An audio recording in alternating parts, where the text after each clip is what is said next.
Hi, everyone. Welcome. Thank you so much for being here. It's a pleasure to be presenting to all of your families at Farmington yet again. This is about the fifth or sixth webinar that we have presented to your families on the topic of digital well-being, children's online safety, and we have a number of other webinars that we have planned to deliver to you before this academic year is over.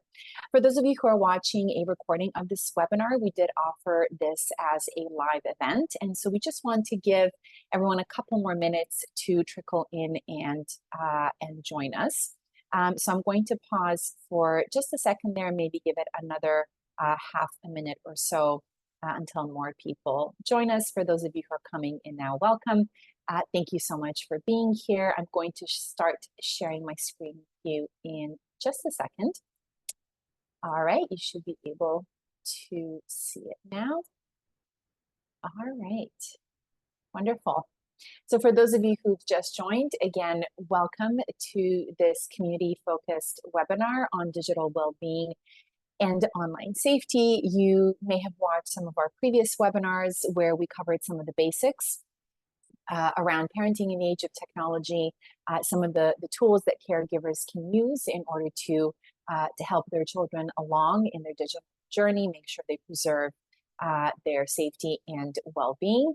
This time I will be doing a little bit of a refresher on some of these basic themes, but with this presentation, we wanted to focus on one particular sort of issue or challenge and one particular online safety risk, which is sexting. So I know that sometimes we do get questions from parents who perhaps want their children to join them in watching these presentations, these webinars.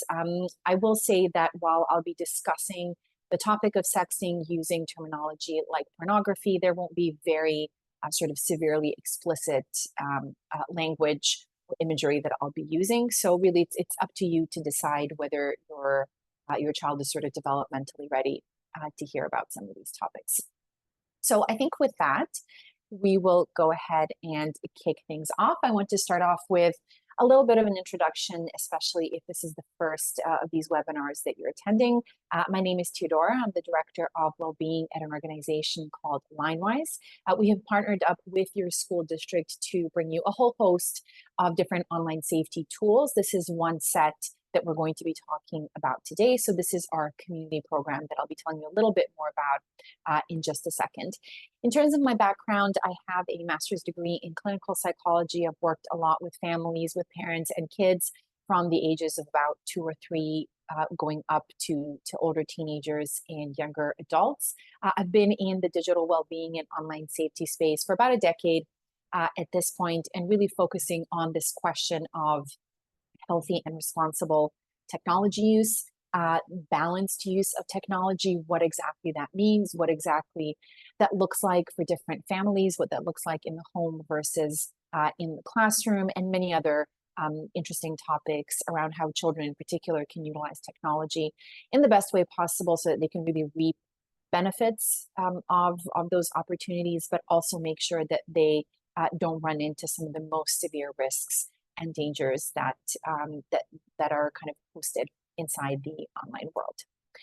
So what you can expect over the next sort of 30, 35 minutes or so that we're going to be together for this presentation, I want to start off by giving you just a very high-level overview of your district's digital wellness community program. I want to spend a little bit of additional time talking about one particular pillar. We have 3 pillars. This is the online safety hub. Tell you a little bit more about some of the work that we've done recently to sort of revamp and improve the online safety hub. If you're familiar with it, you see that we've implemented some differences there in terms of how we've structured the content that we provide you there. And this time I won't do a demo with you, which I will typically do in these webinars, but I will show you where on your district's website you can actually get to the online safety hub really easily and really quickly. We're then going to go into this sort of overview of the key online safety risks that are out there, and then we're really going to focus a little bit more on the topic of sexting in particular, where I want to share a little bit of background information with you in terms of what sexting is, what exactly it looks like, what are some of the intricacies there, some of the factors that complicate this matter. And then I want to share with you some practical steps in terms of what you can do if your child does sort of experience a sexting incident.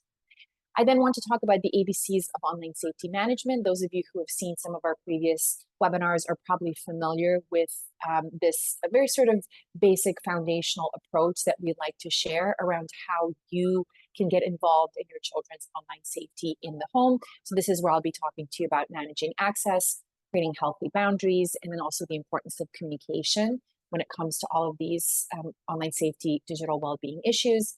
And then finally, I'll finish off by talking to you a little bit about the Custodial Parent app. So that's one of the 3 pillars of our community program that your district is providing to you. I want to just tell you a little bit more about that app and just make it easier for you to access it, to create an account if you haven't done that just yet. So a little bit of information about the program. As I mentioned earlier, there are 3 key pillars to this program. The first is the Online Safety Hub, which is essentially a website or a library of resources, which really serve to support and educate you, to upskill you, to ultimately really build up your confidence as you parent in the age of technology. The Custodial Parent app is a really fantastic parental control tool that provides you with insights into your child's activity, both on their school issue device and on their personal device. It essentially enables you to take that ABC approach to online safety management and implement it in a very practical way through the use of this parental control app. I'll talk to you a little bit about some of the very cool features that the app has. And then finally, what we're doing right now, engaging in these live parent webinars that we always share with the district as a recording, so that you really have these as that kind of ongoing resource that you can always tap back into to, again, really help inform your approach to parenting your digital native. It gives us an opportunity to dig in a little bit deeper into some of the topics that you'll see covered in the Online Safety Hub, and then of course provides you with the opportunity to ask some questions should you have any. For those of you who are joining us live, if you'd like, you can use either the chat or the Q&A function in case you have any questions that come up, any comments, insights that come up during this presentation. And if not, I will be sharing with you my email and another help email that you can use in the context of Custodio in particular, if you need some support there. And you can feel free to reach out to me anytime in case you have any additional questions or would like any additional resources. The one final thing I just want to share, something we're very excited about, very proud of as well at Linewize, is that our team of experts is an in-house team of experts, and we are a global bunch. So I'm obviously based in the United States, supporting our school districts here in the US. I have counterparts in other parts of the world, like the United Kingdom, Australia, New Zealand. This really enables us to have that global sort of larger, wider perspective around all the different types of online safety issues that children, that schools, that parents, that educators encounter all around the world, and enables us to come together, share our diverse backgrounds, and create all the content that you're going to see today on this webinar, but inside the Online Safety Hub as well. Speaking of the hub, this is the URL here. This is the QR code that you can use to access the hub as well. As I mentioned earlier, I won't be taking you into the hub itself for this webinar. What I do want to do is just very quickly share with you your district's website. And if you just give me a second here, I'm going to be in there shortly. All right.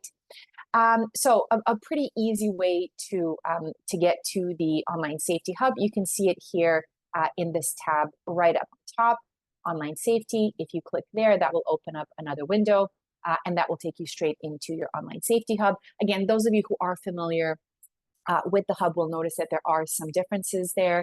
I will just very quickly sort of scroll through this landing page. Our content has essentially stayed the same. We have diversified it a little bit. So you'll notice that we have video-based content, which we didn't used to have before. You'll see my face pop up in a couple of those videos. This is where we share tips with you in 3 minutes or less around some of the sort of the key questions that we see parents sort of battling when it comes to online safety, digital well-being, social media, gaming, a whole host of other topics. And then you can see here that we've categorized all the different types of content that we have for you here. we have that request a new article or app review button here on the bottom. And so, yeah, I would definitely recommend that you hop on over to the Hub after this webinar, explore it a little bit, and then just discover all of the different ways in which the Hub can really answer some of those key questions that you might have about your child's online safety, tips and resources around social media platforms, gaming platforms. I'll tell you a little bit more about those once we get into talking about the ABCs and about the importance of building some of those healthy boundaries around technology use. For now, let's take a look at some of those key online safety risks. For those of you who have seen some of our previous webinars, you will probably notice that the layout of these risks has changed a little bit. In the sense that the risks that we're highlighting now are a little bit different than what they used to be. There are a couple of sort of new additions here. One is certainly generative AI. We weren't really talking about this as a risk, I would say about a year ago. It was still a very, very new sort of emerging technology, ChatGPT being released. At this point, we're definitely seeing the good, the bad, and the ugly when it comes to that. Misinformation has been an issue for a very, very long time. We didn't see it talked about as much in the context of sort of the classroom setting, the home setting. We're certainly seeing it come up a lot now. In the US, there's a presidential election coming up, but this is becoming relevant in Europe, in Asia, Australia, pretty much in Africa, everywhere around the world. So you will see a few sort of new risks that have come up there. What we want to focus on a little bit more today is the pornography, sexting, and nudes risk. More specifically, sexting and nudes is what I want to focus on. This is through a couple of conversations that we've had with your district. What we always like to do before we host these webinars is learn a little bit about some of the key risks that are emerging, perhaps online behaviors that staff and leadership are noticing, or just some of the questions that they're getting from you, right? The parent, the caregiver community.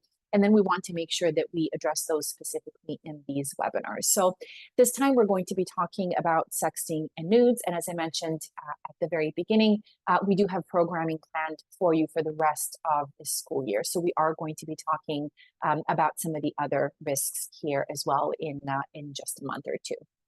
So let's take a look at sort of the state of sexting first.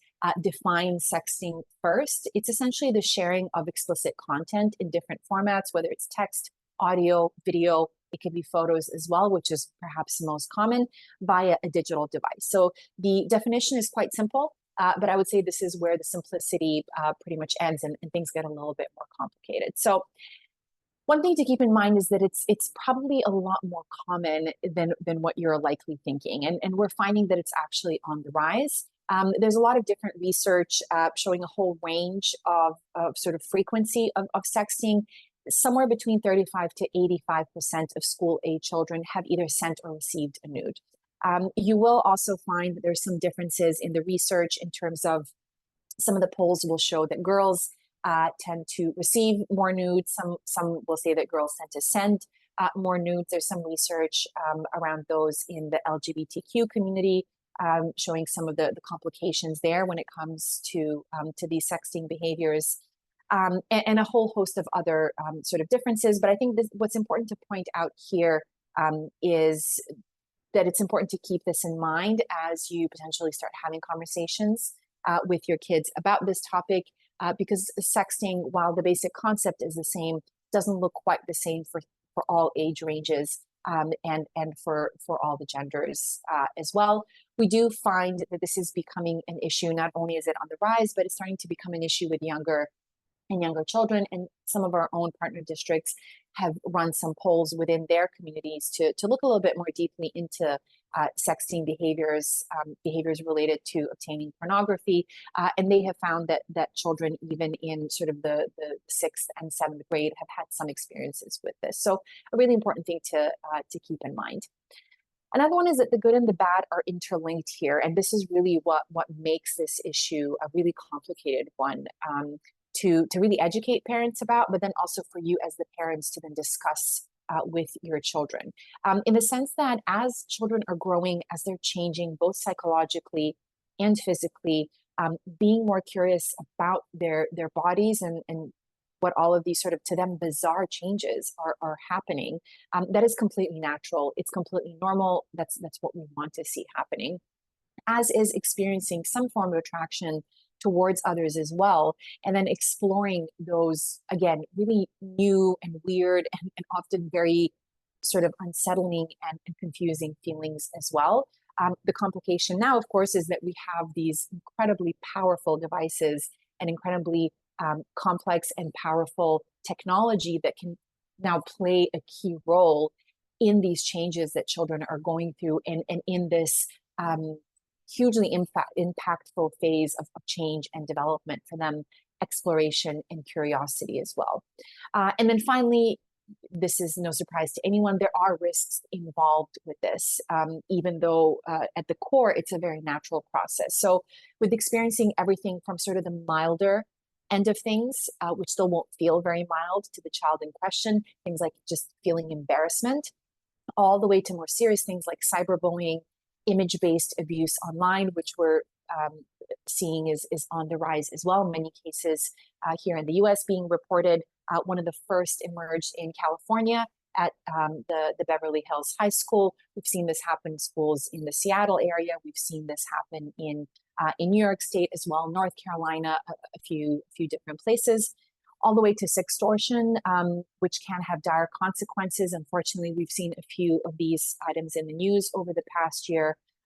Young people, it often, in that kind of shape and form, happens to young boys who experience sextortion and then ended up taking their own lives as a result of it. So it can be a very, very serious issue.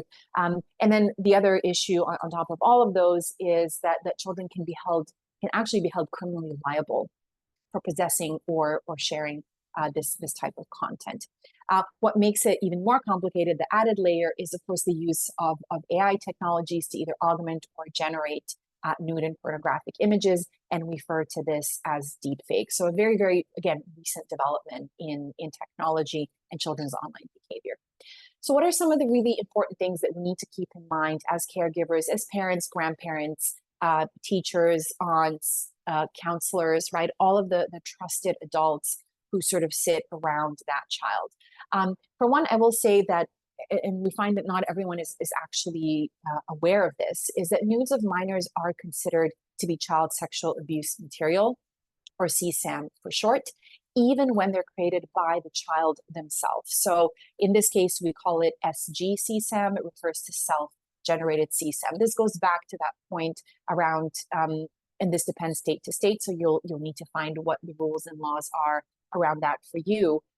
But depending on the states, children can be held criminally liable for possessing nudes, even if they're nudes of themselves, and parents can be as well, again, even if it's a nude of their own child. So there are a lot of intricacies there. It varies state to state, but it's really important for you to be aware of that and to educate yourself around that. So for one, your child likely already knows about sexting. As I said, not only is it on the rise, we are experiencing this emergence of younger and younger children having issues with this online behavior. I often find that parents are hesitant to breach a certain topic because they worry that, if they weren't to bring it up, their child would never know about it, and they're kind of giving them new ideas. I would say you don't need to worry about that so much, especially in this day and age. If your child hasn't necessarily experienced this issue themselves, they're likely to know about either a peer, a friend, a classmate, or maybe they would have heard about it in the news. So the chances are very good they're already aware of this. It's very important to keep in mind that young people sext for different reasons. It's not always kind of coming from the same place, the same motivational factor. In some cases, it can absolutely be peer pressure. We see that this is particularly relevant for young girls in certain contexts, feeling very pressured to share this type of imagery. But we do, again, find it happening when it comes to sextortion with young boys as well. So very important to keep it in mind. Sometimes it's done for pure fun and excitement. Seems like a fun kind of thing to do. Sometimes it can be the result of wanting to be rebellious, wanting to break rules, wanting to kind of step outside of those boundaries. Sometimes it's for the sake of showing interest in another person, whether they've asked or not asked for a nude. If a child feels the need to show that person that they care, that they're interested, that they want this kind of interaction to continue and to progress, they might then go ahead and share a nude. And then finally, showing commitment. And this ties into this next point that for older teens, so 16, 17, 18-year-olds as well, this is considered to be normal behavior at this point. The majority of children in the United States, certainly by the age of 18, own their own devices, would have already owned them for a number of years.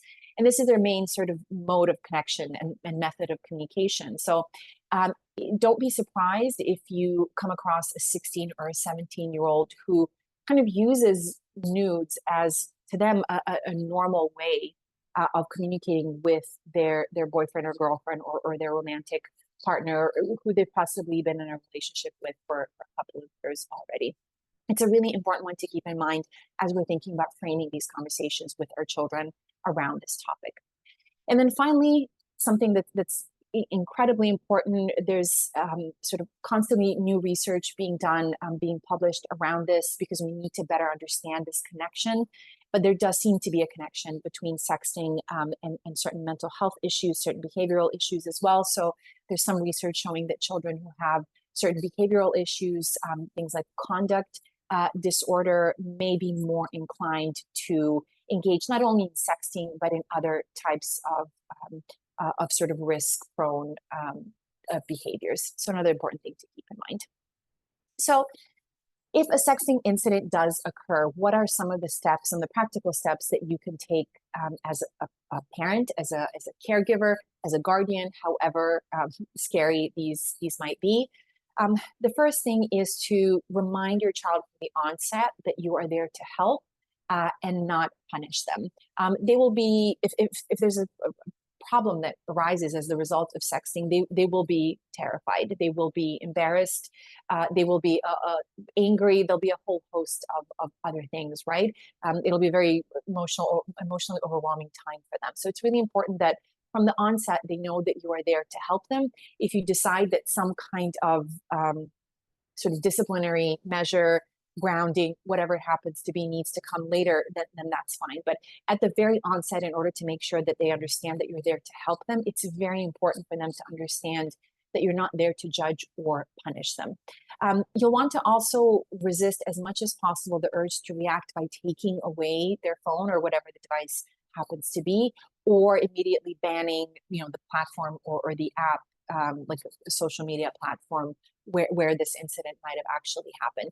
The reason I emphasize that and say that, even though it might sound sort of counterintuitive, I'm sure, to many parents, is that we see this as being a very big obstacle, and the reason why a lot of children don't share when they experience negative online experiences. They're already anticipating that is going to be our first reaction, that we're either going to take away the phone, or we're going to say, well, then you can't go on Instagram anymore, or I want you to uninstall it, I want you to put it away, I don't want you to ever use it again, whatever the case is. And whether we think that would be the right or the wrong approach, regardless of that, this is what they fear from the very start. And this is why they'll often hesitate approaching us and actually asking for our help. And that's the most important thing that we want here. We want them to think of us as a resource, as the person who is going to be there to support and help them and figure this out. Because you want to understand what the sort of the background was to that to that interaction online. I already shared that there can be lots of different reasons and sort of contexts in which children will engage with this behavior. You want to ask a few very basic, non-judgmental questions just to help you find out some of the practicalities of what actually happened, what actually transpired, how did this exchange of images happen, if there was an exchange of images, video, whatever it happens to be, just to give you a better sense of what is happening, so that then you can really figure out how you can sort of launch into problem-solving mode and figure out the best way forward. A very important thing, this comes back to some of the legal implications when it comes to nude images of minors. Don't take any screenshots of nude images, whether they're screenshots of your child, of another child, whoever it happens to be, for proof, because you'll want to consult your the local sort of sexting laws where you are based. As I said, there's some differences from state to state in the way these laws have been phrased, the way they've been built, the way they're enforced as well. It's not the same in every state, so it's really important for you to be very clear around that. And then you want to ask your child what their ideal outcome is. What would be the best resolution for you? What would help you feel most, you know, relaxed or safe or whatever it happens to be? And then how can I actually help you achieve that? And then again, going back to the different reasons for why the sexting might have happened, the context of it, you might need points 6 and 7 as well. So you'll want to use strategies such as reporting different images or again videos, whatever the particular type of sexting content is, and then blocking the user if needed. If, for example, this was a stranger on, say, X, formerly known as Twitter. In the US, in particular, different regions have different sort of reporting agencies. In the US, the National Center for Missing and Exploited Children and the FBI, these two sort of work in collaboration. These are the sort of the entities that you'll want to reach out to. You can very easily find them online, and they have different forms that you can use, different phone numbers as well that you can call if that's needed in order to report this instance of sexting, sextortion, whatever it happens to be. And then finally, if that's needed, of course, to engage your school district or law enforcement if that's needed, if it gets to that. But again, a lot of this will really depend on your child's age, on their maturity level, and on really the reasons why this happened and the context within which this happened. From there, you can then kind of decide which of these points you're going to want to try and implement, possibly in which order, and things like that, and who from the outside you'll want to involve in this as well. The one final thing I wanted to share this to sort of wrap up this conversation around sexting in particular is that sometimes we get conversations, sometimes we get questions from parents of younger children who are concerned about this problem and kind of want to start early with sort of preventative measures. How can I talk to my 4-year-old about something like this? And they don't even have a cell phone yet. They're not even using a cell phone yet. Maybe they're just consuming some YouTube videos and maybe watching a streaming channel or something like that. How do I talk about a younger child about these things? And there are a few different themes that you can start talking to your children from a very early age. I would say from the age of about 2 or 3 even, without even having to use words like sexting if you don't want to, or nudes or naked pictures. You certainly can talk about nudity, different body parts, not wearing clothes. You can breach those topics if you're comfortable and if they're age appropriate. But talking about things like consent in the most basic form, saying yes and no to what other people ask of us, what they ask us to do, what they ask us to give them, talking about the privacy of information online, whether it's text-based, video-based, photo-based. What are the types of information that are private, that we keep to ourselves, that we keep within sort of the safety of our home and our family? And then what are the types of information that are okay to share with the public, that are okay to share in settings from your classroom, so not even an online setting, but all the way to if you are on YouTube and say you want to leave a comment about something, or you're using Facebook Messenger for kids, or maybe you're using WhatsApp in a group chat. What are the types of information that we don't share? And then finally, creating healthy boundaries, which we're going to be talking about in just a second as part of that ABC approach. But how do we create those healthy boundaries with others online? The internet is a 24/7 place, and it's a limitless place, right? There are no ends to it in terms of space and time. The space and time continuum doesn't exist online, and so vying for your child's attention is something that happens constantly. We hear a lot of children sort of complain about this when it comes to group texts.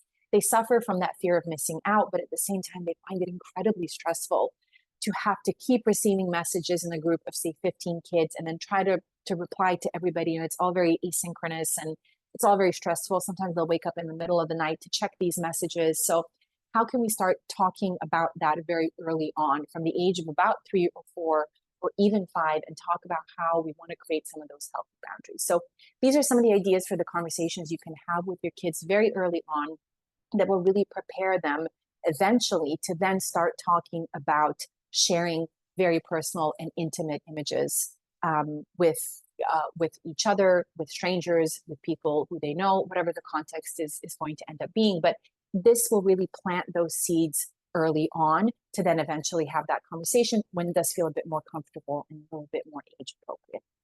So the final thing we're going to cover now is this ABC approach to online safety management. When we're talking about the ABCs, for one, we're talking about managing that access to technology. We're then talking about creating those boundaries around healthy technology use, our behaviors online, as I just mentioned. And then finally, we're talking really about communicating about technology. How can we have conversations about this? And all of these are going to be relevant in the context of all of the online safety risks that we've talked about earlier, sexting, and the other 7 that I shared with you just before. The one quick thing I want to share here is a really important insight around how children's increased availability and of devices, their access to devices combined with their brain development can create some issues around those tween and teen years, really showing us why it's so important that we keep with those boundaries and that we really stick to that ABC approach throughout their childhood and their adolescence as well, and perhaps in some form or another into young adulthood as well. So we do find that children in this 12 to 15 age range do experience the greatest amount of risk when they're online. On the one hand, we know that this is because they do have increased device access. About 50% of kids in the US do get their first smartphone by the age of 10.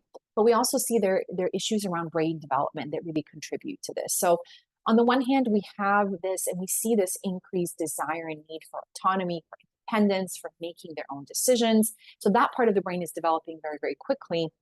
But the part that controls their impulses, rational decision making, the ability to control and think through emotions, that part is not quite developed yet. So you see this kind of lopsided sort of behavioral phenomenon happening where there's this great increase in risky behaviors and emotional decision making, all the while wanting to be very, very independent and really wanting to be almost like an adult sort of before their time. So I share this because we find that around this age range, a lot of parents will step back a little bit from creating some of those consistent boundaries, enforcing some of those consistent boundaries.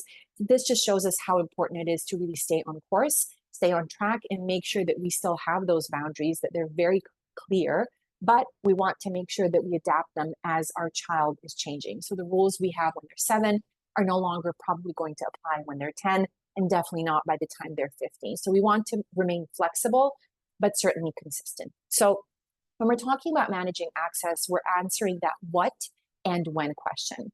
And some of our key recommendations are to certainly use parental control tools. It can be something like Custodio, it could be free parental tools to really manage that access to different types of platforms, and then to manage the amount of time that they're spending on them as well. Utilizing the Online Safety Hub, especially as a guide for age recommendations around apps, social media, gaming platforms. There was a poll that came out in the US in 2022 or 2023 that showed that about 60% of the parents that were interviewed didn't actually realize that gaming platforms had age restrictions and recommendations. And this is one of the most important sort of pieces of information that you can have as you make decisions around how to manage your child's access to different platforms. How age appropriate are they? Is this appropriate content for my 8-year-old? Is the way that this app has been built appropriate for my 8-year-old, or should I actually wait until they've developed skills 1, 2, 3, and then they'll be better prepared for that. Also turning on any sort of the native, the inbuilt filters, enabling things like Google Safe Search, YouTube restricted mode. YouTube obviously exists in 2 forms. We have YouTube proper, and then we have YouTube Kids as well. YouTube Kids in particular gives you a lot of power and control to manage your child's experience online and to have a lot of insight into the type of content that they're actually seeing. So there's definitely some good sort of native built-in options in there outside of then the additional ones like Custodio, for example. When we're talking about boundaries, we're talking about the boundaries around screen time. So that when question is still relevant, but now we're talking about behaviors online. And I alluded to this a little bit when I was talking about this risk of sexting. We're talking about privacy versus publicly shared information. We're talking about the tone and language that we use when we're in public virtual spaces. We're talking about how we interact with our peers. We're talking about what does privacy mean to other people? And if somebody has shared a sensitive image with us, do we just want to screenshot it and then share it with other people, right? A lot of this we talk about in the offline setting too, really is just about transferring these conversations and making them applicable to the online world. We have something called the digital contracts. They're also called family contracts, tech agreements inside the online safety hub. And they have been sort of separated out into different age ranges. And we have PDF templates that you can print out. You can share these with your children and really use them to establish some of those clear rules around your expectations. One recommendation I always have for parents of slightly older teenagers is to also ask them to suggest some boundaries for you. We often find that kids complain a lot about our own tech use, and teenagers love nothing more than to be able to kind of boss their parents around a little bit. So that's a little tip I always share that really maximizes the success that you can have with using something like this.